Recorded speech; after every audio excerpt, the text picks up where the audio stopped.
কারাবন্দী পাকিস্তানের সাবেক প্রধানমন্ত্রী ও পিটিআই প্রতিষ্ঠাতা ইমরান খানকে মানসিকভাবে অসুস্থ এবং জাতীয় নিরাপত্তার জন্য গুরুতর হুমকি আখ্যা দিয়েছেন পাকিস্তান সামরিক বাহিনীর গণমাধ্যম শাখা আইএসপিআর-এর মহাপরিচালক লেফটেন্যান্ট জেনারেল আহমেদ শরীফ চৌধুরী।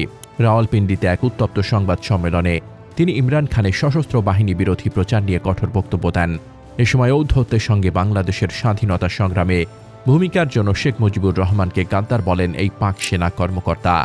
সংবাদ সম্মেলনে আহমেদ শরীফ চৌধুরী দাবি করেন, ইমরান খান সশস্ত্র বাহিনীর বিরুদ্ধে সংগঠিত প্রচার চালাচ্ছেন, বিদেশি শক্তির সঙ্গে সমন্বয় করছেন এবং নানা ভুল তথ্য ছড়িয়ে অস্থিতিশীলতা তৈরির চেষ্টা করছেন।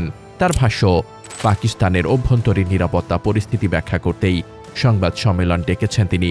এই সেনা কর্মকর্তা বলেন, রাষ্ট্রের ওপরে কেউ নয়।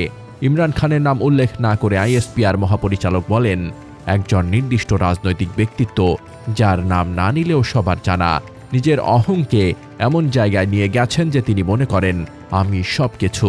এই বিভ্রান্তিকর মানসিকতার কারণেই তার বয়ান জাতীয় নিরাপত্তার জন্য হুমকিতে পরিণত হয়েছে। আহমেদ শরীফ চৌধুরী অভিযোগ করেন, ইমরান খান আদিয়ালা কারাগারে বৈঠকের পরপরই বারবার সেনাবাহিনীর বিরুদ্ধে উত্তেজনাকর বার্তা পাঠান এবং এসব বার্তা পরে বিদেশি গণমাধ্যম ও সামাজিক যোগাযোগ মাধ্যমে সমন্বিত প্রচারাভিযান হিসেবে ছড়িয়ে দেওয়া হয়। তিনি আরও দাবি করেন, ইমরান খান নিজের তত্ত্বাবধানে একটি সমন্বিত ট্রোল নেটওয়ার্ক গড়ে তুলেছিলেন, যেটি নিয়মিতভাবে সেনাবাহিনীকে লক্ষ্যবস্তু বানায়। সংবাদ সম্মেলনের এক পর্যায়ে আহমেদ শরীফ বলেন, ইমরান খান নিজের রাজনৈতিক অবস্থান ব্যাখ্যা করতে গিয়ে বারবার শেখ মুজিবুর রহমানের সঙ্গে নিজের তুলনা করেন এবং অতীতের রাজনৈতিক সিদ্ধান্ত নিয়ে বিকৃত ব্যাখ্যা দেন। আইএসপিআর ডিজি বলেন, আপনাদের আরও একটি উদাহরণ দেই, তার সোশ্যাল মিডিয়া টুইট দেখলে বুঝবেন তিনি গাদ্দার শেখ মুজিবুর রহমানের কত ভক্ত, তার কারণে কত দুঃখ তার।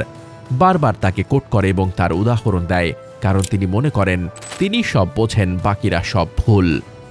আইএসপিআর মহাপরিচালক অভিযোগ করেন, ইমরান খানের প্রচারের সঙ্গে ভারত, আফগানিস্তান এবং বিদেশে থাকা ট্রোল নেটওয়ার্কগুলো সমন্বিতভাবে কাজ করছে।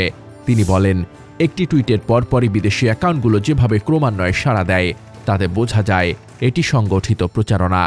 জেনারেল চৌধুরী বলেন, যে কেউ সেনাবাহিনীর উপর আক্রমণ করবে, সেনাবাহিনীও তার জবাব দেবে।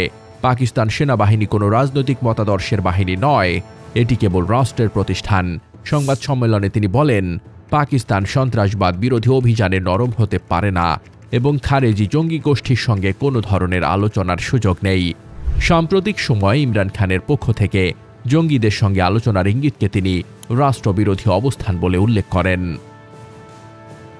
News desk, দুতিয়াল।